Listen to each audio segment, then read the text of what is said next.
Hello YouTube, my name is Brandon Bailey. I'm here to give you my very first album review, and today we're starting with none other than the classic, yet legendary, Jimi Hendrix Experience's Electric Ladyland. It is their third and final album they had with the Experience. Obviously Hendrix has some more output with the band The Gypsies and some solo stuff, all posthumous really. But this album is my favorite. There's just no doubt about it. This one just stands out above the rest as far as having my most favorite Hendrix tracks. Not that I don't like the other two albums, like they're definitely pretty perfect as well. It's just that this one is like, I don't know, it's almost exactly what I'm looking for in music in general. Like there's a couple different things about it, but it's pretty much everything that I go for in my own music, so it's kind of hard to knock it in any way or say that it isn't a perfect album with all of its flaws in the making of it and whatnot. So this album was released in October 1968, and according to Wikipedia, it was apparently recorded in 67 through 68, but released later in 68, and the reason it was recorded like within a year's time seems pretty obvious according to reading the history. Apparently this was Hendrix's first time at the Record Plant Studios, which is now the Electric Lady Studios that he's pretty famous for rebranding, and I'm pretty sure it's in New York. Definitely a studio I would like to visit one day. So much legendary stuff has come out of there. But anyway, on to this album. I have a couple things. I guess I'll do a track-by-track review. Since this is my first one, kind of explain it all. We're going to do track-by-track, go over the things that I really like about each song, which is a lot on this one. And then we'll do the overall rating and get on with it. So, the album opens up with "And the Gods Made Love." And it isn't much of a musical piece in a sense, but if it doesn't prepare you for what's coming on the album as far as the production and the experimentation, then I really don't know what would. I mean, if you're starting this album out and you got some headphones on, it's probably gonna fucking scare you and blow your mind, to be honest with you. I'm not gonna lie, the first time I got into this album, God, I don't even remember how old I was. I was probably still like 17, 18, maybe the first time I actually listened to this, because when I was like early on in my teenage years, I kind of knew like all the Hendrix hits and stuff, and like seen a lot of his concert footage, but I was kind of intimidated in getting into some of the albums, especially this one, considering like how legendary and how many great songs I knew it had on it. But like looking at the track list, there's so many like kind of like long jams and stuff, and at the time I was like kind of inexperienced to like prog or psychedelia or any of those kinds of elements in music. So just seeing the length and the like the epic grandiosity of the album just from the track list and the time stamps and everything, like I was just blown away and like was kind of like, oh my god, what am I getting myself into? Like I feel like I'm not going to like the songs, like they're going to give me ear fatigue, but that is the exact opposite with this album. It's kind of one of those albums where the best way to experience it is to just like turn off your mind, relax, float downstream, as John Lennon said, just kind of let it take you through its motions into the other worldly places. There's some words you're going to hear me say several times probably throughout this review: otherworldly, supernatural, just all kinds of stuff like that. He was very good. I think that was his main inspiration, was like sci-fi. Everyone knows that the blues and like jazz and funk, like playing in soul even, playing with all those early Shetland circuit groups that he was playing with, definitely rubbed off in his style, without a doubt. Definitely known for his improvisation and experimental skills on the guitar and his soulful vocals, but his main key was to try and get everybody to go to another plane of existence. He's huge into sci-fi. A lot of his music, even on the first album, Third Stone from the Sun, like has spaceship noises and stuff like that. So if you aren't expecting any of that getting into this, then I don't know what to tell you. Like this, to me, this album is Hendrix at pure perfection. And the Gods Made Love, that song goes into Have You Ever Been to Electric Ladyland, the somewhat title track off of the album. Pretty good, short song, kind of just like a theme song into the album. But just like the opener in The Gods Made Love leading into this, it really does give you a taste of what's about to come for the rest of the album, as far as the guitar tones just being super lush, just having these crazy modal chord changes and everything.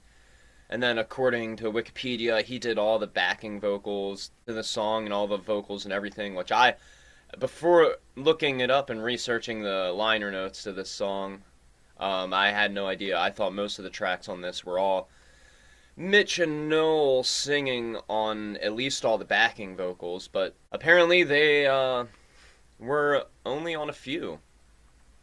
So, Have You Ever Been to Electric Ladyland? That's a pretty good song. It's very lush, mellow, spacey. Gets you right into the vibe of the album, I think.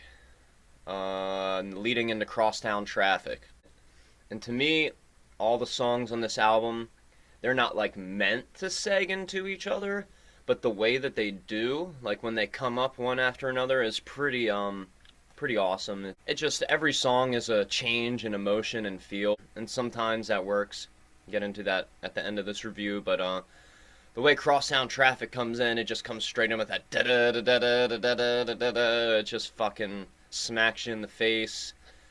I thought it was a kazoo for the longest time, do the do do do do do do that thing, but it's actually a comb and tissue paper, and I would love to see how that was actually pulled off to get the sound that it has on it, because it sounds like a kazoo, or like somebody's literally just humming the guitar line, you know. But the way the guitar pairs up with that and everything, and the fact that it just has some of the crunchiest tones that he's ever had, just it comes in and smacks you right in the face, like I said. Some of the greatest songs on the openings of albums kind of just do that. This is no exception. One of his most classic songs had a great funky bass line by Noel, as he usually does, but this one is just like, it walks all over the place. Drums are so tight. One of Hendrix's most in-your-face and smooth like delivery. I know he wasn't very keen on his vocal performances, but this one has one of his smoothest performances. And when he just does when my signals change from green to red, I see a traffic jam coming straight up ahead. Like that whole part just always gets me and everything. Great solo, great key change and stuff in the solo. Love it. Moving on to Voodoo Child. Now, this one is obviously different from the classic Voodoo Child Slight Return. And, have a lot of notes on this one when I was listening to it. It just comes right out of Crosstown Traffic into a nice, mellow, slow blues jam. It's obviously a live cut. There's a couple tracks on this album like that. But yeah, as soon as you hear Steve Winwood from Traffic, well, he was in Traffic at the time back then, as soon as he freaking comes in, man, you know that this song just has a unique texture for a Hendrix Experience song. And it has Jack Cassidy from Jefferson Airplane on bass, too. And honestly, like, as great as him and Noel are, their styles, like, you would... And even Billy Cox, like, you can almost not really tell the difference, like, on who's playing, like, in those lines, because, like, everyone just knows how to sync together so well with what Hendrix is doing for some reason. And maybe it was just, like, the bass tones of the era, you know what I mean? Obviously, I wasn't alive back then to have much experience with everything, really, but I'm sure, like, everybody just kind of had, like, a similar crunchy bass tone like that in the psychedelic era. So I love how this one really just showcases his little talky bends, kind of just works along with the vocal melody, especially that first guitar solo that comes in. I did find one of the lyrics weird in this song. He says, I'm gonna make love to you in your sleep and you feel no pain. Um, Obviously, Hendrix had some pretty sexual lyrics and stuff like that. So that one's not really too odd. I just felt like it was kind of weird. But then when I like put it in the context of the rest of the lyrics in the song and kind of like what he usually talks about in these bluesy kind of theme songy songs for him, I wrote down that it kind of has just like that theme and vibe of just him having kind of a healing effect, kind of spiritual effect with his songs and lyrics, like just how they take you to another world and how like when you put them on they can be just kind of therapeutic in a sense. And even his jams, like his improv jams, like Voodoo Child, they can kind of just like set your mind at ease. And I think that's all he's trying to say with the songs, however sexual it may come across. And yeah, so it just steadily gets more intense with the second guitar solo, and then the organ solo comes back in, and it just like has this call and response that builds up. I love how after the call and response, they got this noise that starts coming in and stuff. Just gets this this cacophony, like just just coming in at the end of the first break and solos, and they're all just like, turn that down, turn that down. That really made me laugh quite a bit there, the turn that down bit. Oh man, it was just, and then everybody starts clapping anyway, so everybody in the room was digging it. And then yeah, they just steadily get into more crazy territory when they come back in. Brings in some whammy bar dive bombs that basically anything Hendrix did as far as like bends and whammy bars are just next level, ahead of its time. Nobody was doing that stuff. Absolutely no one. And the song just fucking gradually gets into a final crescendo with all that awesome noise that nobody else was doing at the time. And then yeah, I love how right when it ends, Hendrix is immediately just like, out of sight, man. That was out of sight, because that's all you can say about Voodoo Child. Leading into the next song, Little Miss Strange. This is definitely one of my favorite songs on the album. Unique cut in the whole Hendrix catalog. I know it's not the only song that Noel Redding sings vocals on throughout all of their albums, but I know this is the only one that he really wrote all himself, and with the lyrics and all. And I think it's the only one where Hendrix like isn't singing on, and Mitch and Noel are singing on the whole time. Like they basically double up, and you can especially hear how their voices and harmonies complement each other in the chorus. It's also one of his few songs that, captures that like British like psychedelia vibe. Like review on Wikipedia I saw said that it was like an early piece of Britpop, which is, I could definitely see that early British psychedelia kind of sound in this song.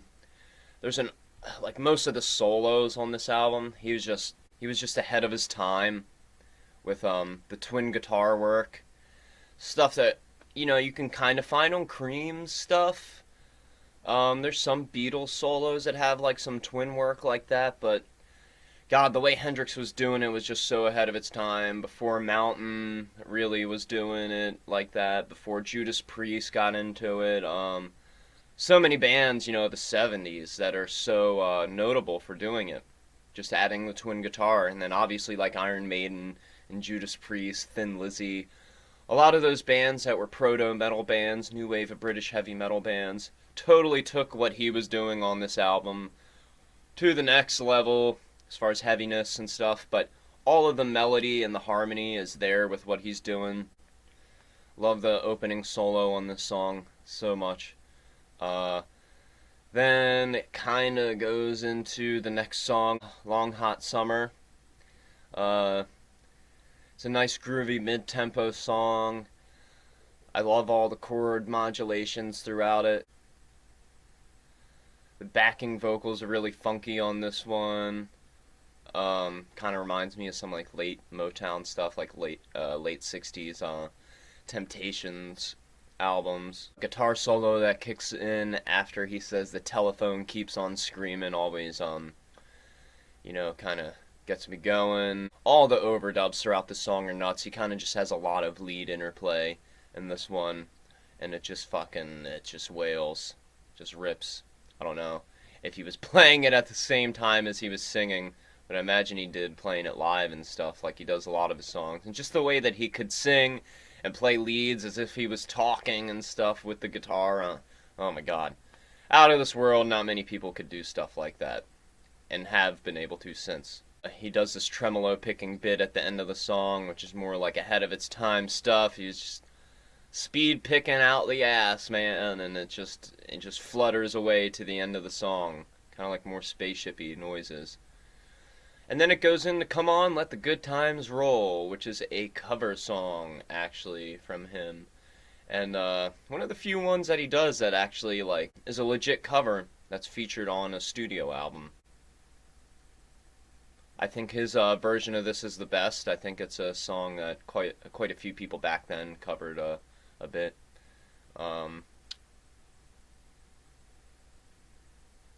I love the funky motion of everyone's rhythms in this song, including the rhythm guitar. The solo rips, as usual.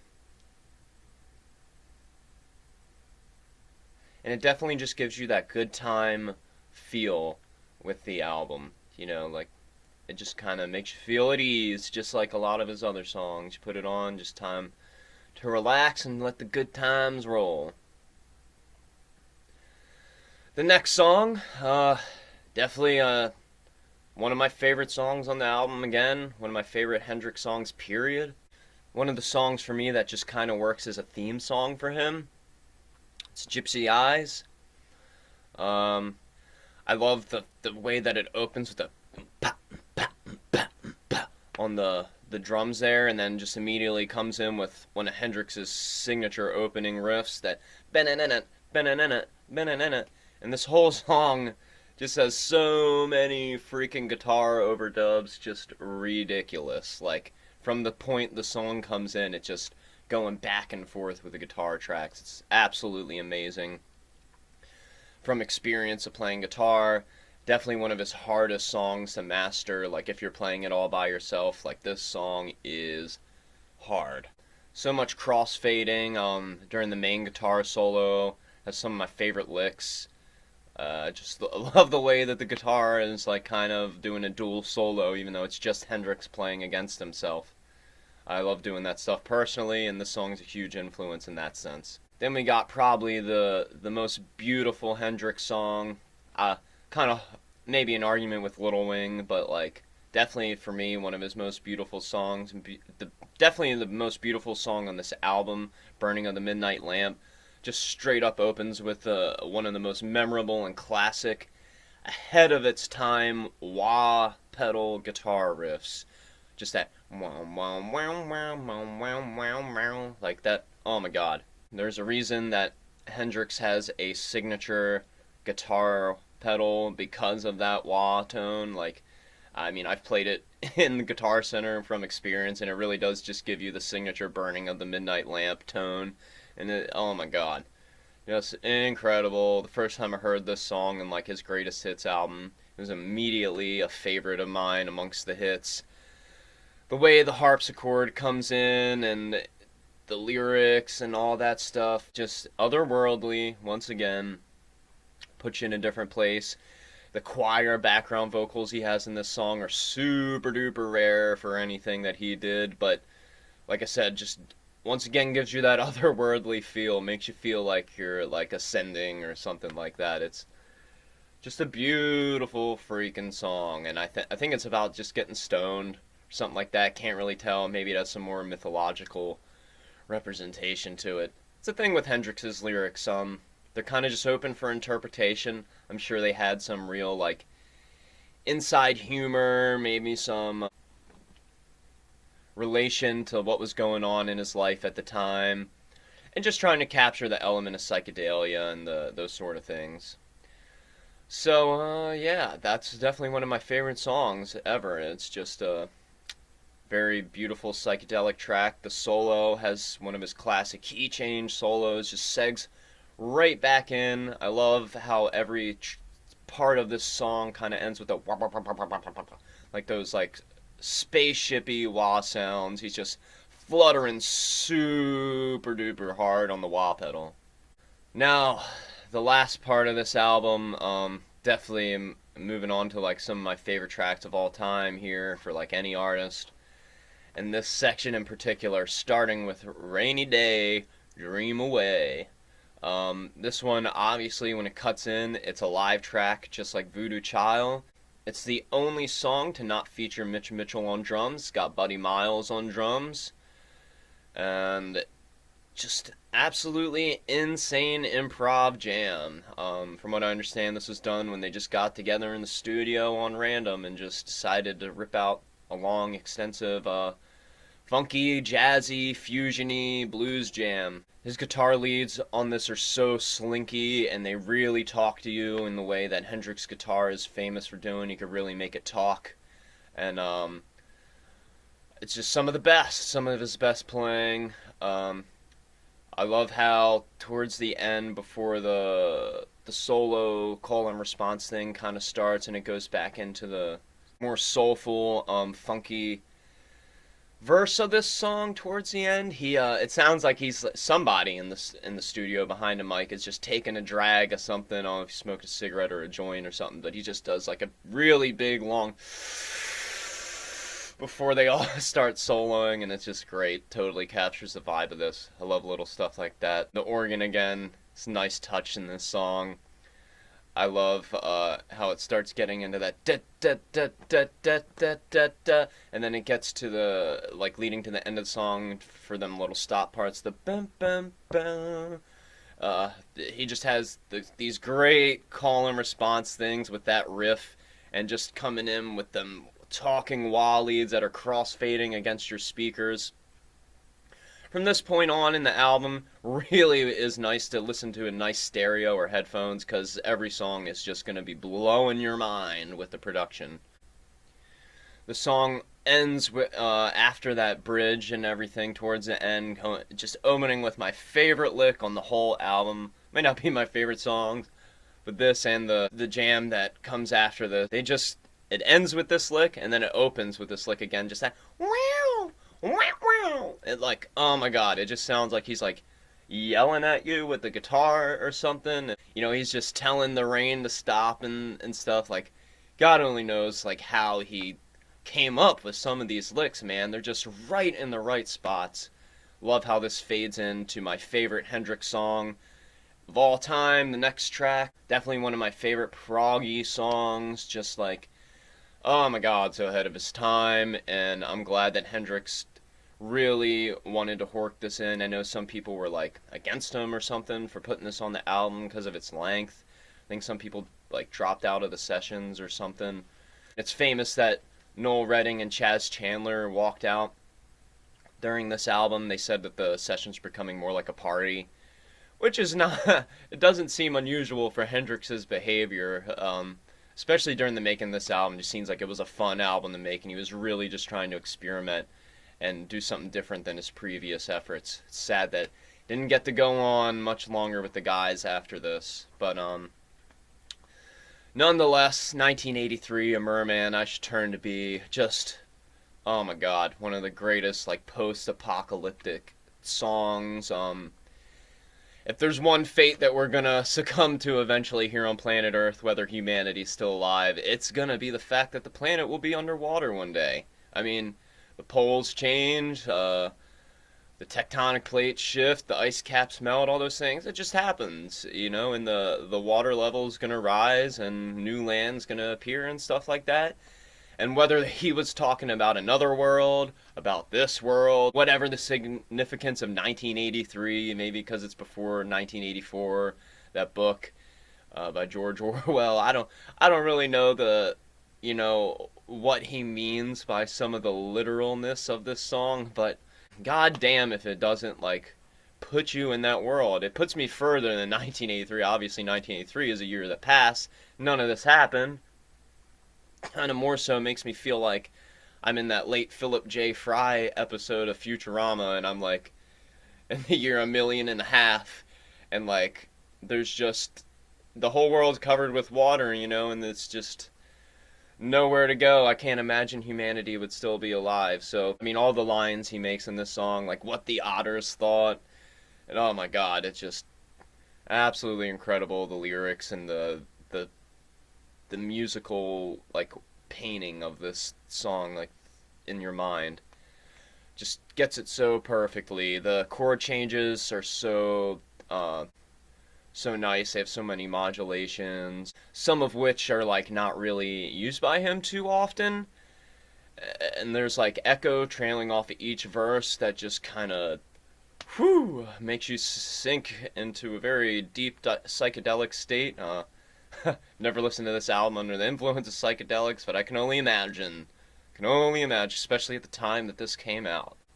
The background, like spaceshipy reverse sounds that are overdubbed all throughout this song are nuts, as are with most of the songs on here. The same with the down-pitched vocal shifter things that happen at the end of like most of the verses, where it just goes down, down, down. It's just, oh my god, I don't know, just makes you feel possessed or something. This is fucking nuts. Great song. The bridge that comes in like the middle section of the song leading to the more experimental part. Totally proto, like Yes, Rush, just all kinds of proggy stuff with that the way the bass and the rhythm and the lead are all twinning up with each other. It's just stuff that you would find on like albums like Closer to the Edge and like Fragile even. Definitely riffs that remind me of stuff on like Farewell to Kings and Caress of Steel, just really proggy albums like that. Those twin riffs are really ahead of its time, stuff you never really hear Hendrix do like that, just super proggy. And the way that it just simmers down very peacefully into the next drum solo. Mitch Mitchell has like a couple drum solos in this song that are just out of this world. And then it goes into that down and down and down we go part. And oh my god, just goes right into that middle section with the experimental parts leading in with all them cymbal trills and flourishes, and just slowly the bass comes in with a little solo, and the guitar starts to slowly come in with the bass with little like noodly things.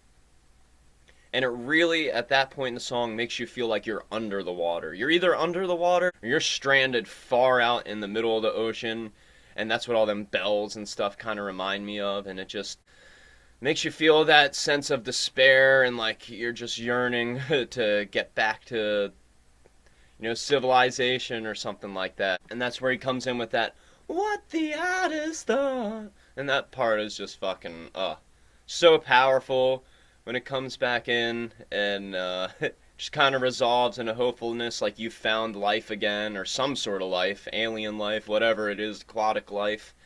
And it kind of ends on the note that we couldn't save ourselves from the inevitability of this planet, no matter with all the machines and stuff like that. And nature will eventually overcome one day. We could probably prolong our own disasters with technology and maybe get in outer space, but as far as life on this planet or any other planet, it's all bound to change one day. That's what I get out of this song. One of my favorite songs of all time. In my notes for this, I pretty much could write a whole nother track review just on this. It's like a book of information. So anyway, that song slowly segs out with all the great freaking guitar work and cacophony of sound, going into the next little instrumental track, Moon Turn the Chides Gently, which is pretty similar to the opening track in The Gods Made Love. Just more experimentation with the cross-fading and backmasking and stuff. Just not much to really say about what it sounds like, except for it kind of sounds like he's trying to capture literally what the moon would sound like changing the tides, like just moving from speaker to speaker, and the way that it pulls, like the just kind of drags your brain along with it, melts your mind, and then goes right back into Still Raining, Still Dreaming, opening with that same riff from Rainy Day, Dream Away, that wow, wow, wow. Just, oh my god. I like this version better than the first one because I just feel like the playing is more ferocious and it has more attitude for some reason. And it kind of adds like a nice closer to this like four piece of a thing from Rainy Day, Dream Away, 1983, Moon Turned the Tides Gently, and Still Raining, Still Dreaming. Even though they're all different takes, different sessions, I always felt like they go together so well. It's like Rainy Day, Dream Away is like the rain coming and the flood coming, then the earth fills up with all the water, and then it's about like mankind looking for life and living the aquatic life. And then the moon turns the tide gently and just makes the world born anew again, and that's what Still Raining, Still Dreaming makes me feel like coming out of that. And it's just like everything's gonna be alright, you know, there's just this chill jam, and we're just gonna wish all the water and worries away, as he says. I love how everyone has more like doo-wop-ish kind of backgrounds on this song. It's very chill. All the vocals on this song are so chill. Getting to the end of the album here, one of my favorite songs here, House Burning Down. Probably one of Hendrix's heaviest songs, period. It immediately opens with those bends that sound like the sky is just cracking with flames and everything. The way that the cymbals complement it and everything, it's just like it just, God, the production on it, I don't know what they're doing to the track, but there's something in the background that just sounds crackling, and just like there's, like I said, just like lightning and fire are cracking across the sky. And when it comes in, it just comes in with those bends that kind of remind me like the stuff on like Children of the Grave by Black Sabbath, where it's just like that wow, like it just sounds like a screaming thing, and he does it like every measure.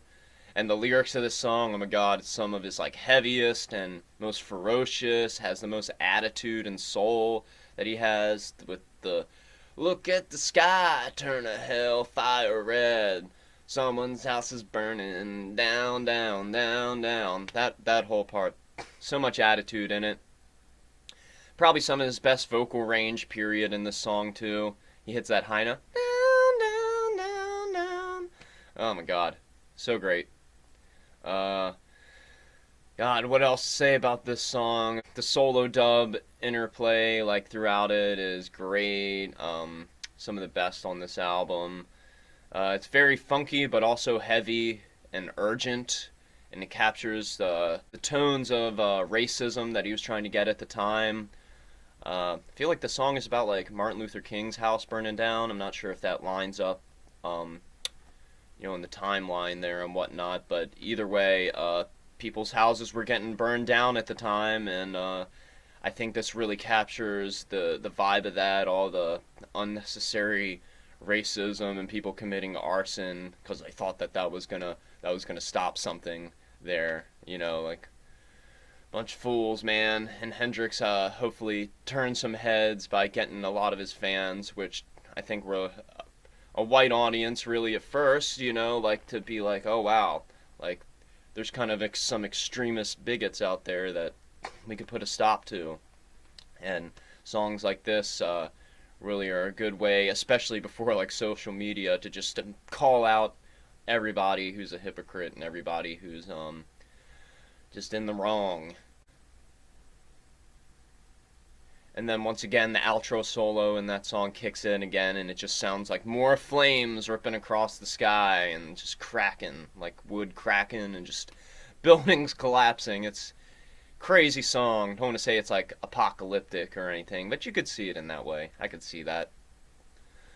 Then we move on to, I know it was his best charting song, best selling single, but I don't want to say it's like his most popular song, especially because it's a cover, but we move right into All Along the Watchtower.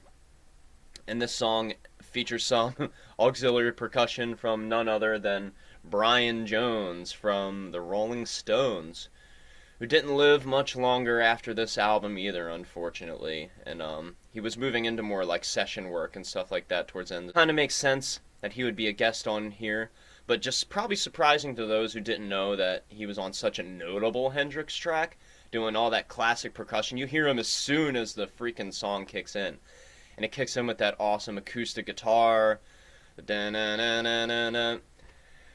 Yeah, I'm a Dylan fan, but can't deny this version is superior to Dylan's. It's kind of sad that Noel Redding didn't want to perform this, didn't want to record this, didn't want to have anything to do with it. Probably led to his walking out of the experience, unfortunately. And boy, was he wrong. It sold so well, and it did so well. One of Hendrix's most beautiful, melodic, and memorable guitar solos all throughout, all three of the guitar solos. Love the slide, cross-fading one especially. I think that's everyone's like favorite Hendrix moment right there. And the way his vocals just kind of again put that urgency on this song, and kind of just really, it's like a nice traveling song. Really makes you feel like you're getting to your destination and all that sort of thing. Love the song. Love how it was used in the Watchmen movie. That's probably one of my favorite movie takes of this song. I know it's in a lot of Vietnam. Along with the next track that it moves into, Voodoo Child, which kind of lyrically has like similar themes all along the Watchtower to me. It's just kind of motivational and kind of just like overcoming a lot of the hard obstacles in life in a sense. It's the way it makes me feel anyway. And the way that he sounds with chopping stuff down with the edge of his hand, with Burning of the Midnight Lamp. This comes in again with one of the most signature wah guitar riffs and tones of all time. Just even with his little scratchy stuff, though, just gives you that waka waka like kind of sound. Then he comes in with the and it just, oh my god, sounds like it's talking at you. It's a guitar riff, but it sounds like it's saying words to you. And then I've always loved the opening little leads in this song, especially when he hits that. I mean, they all come in like pretty ferocious, but he hits that one bend that just I don't think he's like kill switching it or toggling it or anything. I was pretty sure he's using a Strat on this, but he's like putting it out of phase or something. He just hits it and it just and then the cross fading and going across your headphones. Oh my god. Just one of the best times that's ever been done. Super hard to replicate. I think Stevie Ray Vaughan probably got the closest to like making the song talk like he did. The lyrics have always been really cool to me. It's a very motivational song. I've always seen it as his main theme song. He has a lot of songs that are like very much themes for him, but this is the Hendrix theme song. Just talking about himself, the way his music affects people. I love the solos. I love how it kind of breaks down in the middle and then kind of comes back in with that final verse, and that's like one of my favorite lyrics of all time. He says, "I didn't mean to take up all your sweet time, give it right back to you one of these days. Meet you in the next world, but don't be late." That whole thing. It's just all the vibes of this album tied into one for me. And great closer. It just kind of carries off with some of his craziest soloing. Sounds like it's talking and screaming at you. Just gradually and gradually crescendos into more cacophony, and then just abruptly ends and the album's over before you know it. A whole like 70 plus minute listening experience. Pure sonic perfection, especially back then. You could say the album's a little overrated. Perhaps, some of the songs are overlooked on it compared to a lot of the gems on it. But that's why I really appreciate stuff like the middle section of this, from Rainy Day through Still Rain and Still Dreamin'. I feel like the casual fan kind of overlooks some of those songs and how important they were to so many genres. This album has like heavy metal, has prog rock, psychedelic rock, has soul, has funk, has blues, hard rock. Just so much going on here. Experimental, avant-garde stuff.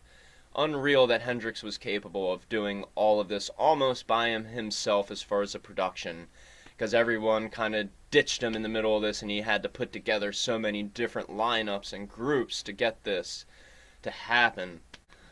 I'm not sure that I could say much more about this album that hasn't already been said, but I just really wanted to emphasize how ahead of its time it is and how much it's really one of my like desert island albums. Couldn't live without this thing. There's a reason it's the only full Hendrix album I own at the moment. Like all the rest of the stuff I own are just collections, different stuff that gets me basically everything else I want. But this album can't live without a single track on it. Seriously. And when I listen to anything on it, I kind of just want to play the whole thing back to front, no matter how long it is. Can never get tired of it, seriously. Time to do the rating. It's going to be pretty easy for this one. Production quality, maybe considered raw by standards at this point. But back then, this is probably as lush as you were ever going to get. Next to, like, some Berry Gordy recordings and stuff like that. Like, Motown had some pretty lush stuff, and Phil Spector, too. His stuff's definitely more of like a wall of sound stuff, but this, lush, experimental. Every song's different production, but it all still fits into the same head space. And I give the production on this, 5 stars, 5 out of 5. As far as the ranking on this, it really suits the album, doesn't hurt it in any single way. As far as the song cohesion, it's kind of like the White Album in a sense, like where every song's like a different feel and vibe for the most part. Some songs you could make a whole album out of songs like of that vein, and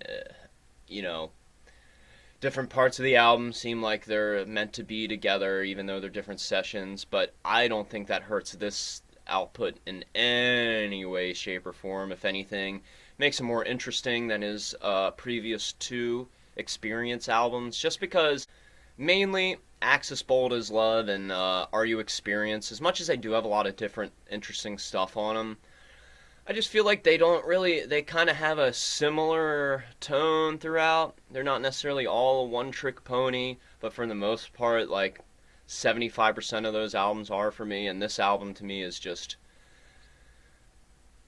like maybe like 30% a one-trick pony. Like most of this album is very diverse and different, and the song cohesion, none of it feels out of place at all. Flows very nicely. I like it. Couldn't give 5 stars on cohesion. The audience, while very new and emerging at the time with all the hippies and freaks and just fans of psychedelia at the moment, I think it fits pretty well into what people were wanting and what he was catering to at that point in his career. I think his fans could expect something like this from him, even though they probably expected more afterwards and never quite got like this quality of stuff. Maybe with some of his posthumous stuff, but Band of Gypsies, not really. I think the closest he really ever got to doing this stuff again with later work is like Valleys and Neptune. Maybe Hey Baby, New Rising Sun is some of the riffs and funk and chord modulation you find on this, but not much. So the audience, I give it 5 stars too. He really hit everybody in the head pretty hard with this one. Instrumental skills, top notch for any Hendrix album on this one, especially considering how many different players and lineups again that he had throughout it. His guitar playing is the best that it's ever been here. Some of his most breakthrough and ahead of its time licks. Sure, he has equally awesome stuff on all of his songs and albums, but like this one takes the cake for me. Mitch, Noel, Jack Cassidy, Steve Winwood, Buddy Miles, the plethora of people that are on this, they all play at the peak top of their career, in my opinion. The other content of the album, I know it had like a different album cover, kind of show some of my thing's messed up. Somebody decided to take a bite out of this. I don't know if it helped it fit on their shelf any better, but yeah, they put a little chunk out of it here, and I don't know, kind of disappointed me, but I think I got this for like $7 in FYE used. It's like a special deluxe edition, which is why I really wanted it. Could have just got the normal album or like a vinyl, but this one felt more special. It's got the classic electric Ladyland picture on the back. You got the album track listing there, And then on the bottom here, it tells you the contents of the DVD that are on here, which is really neat. I've watched it a couple times.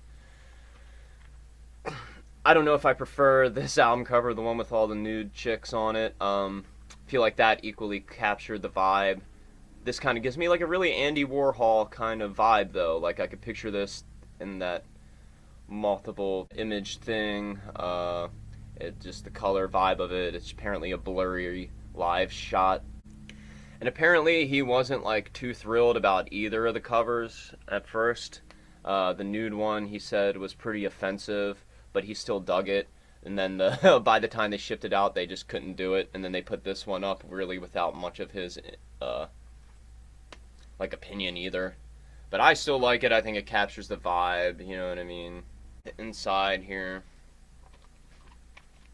got some more pictures of Hendrix, his at the time girlfriend. You got Noel Redding, Mitch Mitchell there. That classic picture again on the back here. And then the other Electric Ladyland picture. Inside here, got another great live picture of them. Pretty much that same photo shoot there. I think just a different shot. There's the discs underneath those. And we got the CD, the DVD, and then just a plethora of studio pictures here. Stuff from at the time, just different friends, probably different people who were in the lineups and stuff, different live shots. Comes with a great extensive booklet on like all the notes, a lot of Hendrix's like handwritten notes and stuff on this. So if you ever get a chance to check out this version of the album, I would. I mean, I know that his vinyl versions of the albums are probably the superior ones, but I really like this one. It was a nice package when I bought it. And I'm a huge CD guy. I love vinyl the way it sounds, but CDs are cheaper, easier to find, so many different versions of stuff, and that's just my generation, what I grew up with CDs, kind of cassettes too, but just now starting to get back into vinyl. So that I rank the content, lyrical content of this great, captures everything Hendrix is going for to a T. I give the content and instrumental skills 5 out of 5. Now, my personal experience with the record, like I said, I was pretty familiar with most of the hits as a teenager, as a kid. But, yeah, at first I was, like I said, I was pretty intimidated to get into this, and very glad that I got into it and got into more of Hendrix's deep stuff, because, God, I feel like I would have been lost without this album. And as a guitar player, as a songwriter, producer, anything that I do, this album just straight up influence for it. I loved it the first time I listened to it, and maybe it blew my mind a little more the first time I listened to it, but I just listened to it last night, again, before reviewing it, to write notes, and just equally as awe-inspiring, you know? Like I said, I never get tired of this one. Some of the songs are some of my favorite songs of all time, and every time I listen to it, it's just an album that inspires me to pick up guitar and just write great hard rock, psychedelic songs, as I tend to do in Raoul and the Dukes and stuff like that. So definitely pick this album up. You're definitely going to love it. It's a perfect album for me. 10 out of 10. Every category gets 5 stars. I just couldn't say more about it. Probably can't say anything new about it because it's been talked about so much, put in so many greatest albums of all time lists. But it deserves that. Electric Ladyland by the Jimi Hendrix Experience. Check it out. Let me know what you think about it. Let me know your favorite Hendrix stuff. If you love the same tracks I love to hear from everybody about albums that I do, and especially this one, what everyone thinks. Thank you for watching my very first album review of Jimi Hendrix Experience's Electric Ladyland on CD this time here. My fugly copy that I have. But anyway, peace and love, everybody. See you guys at my next concerts or on the next episode. Bye-bye.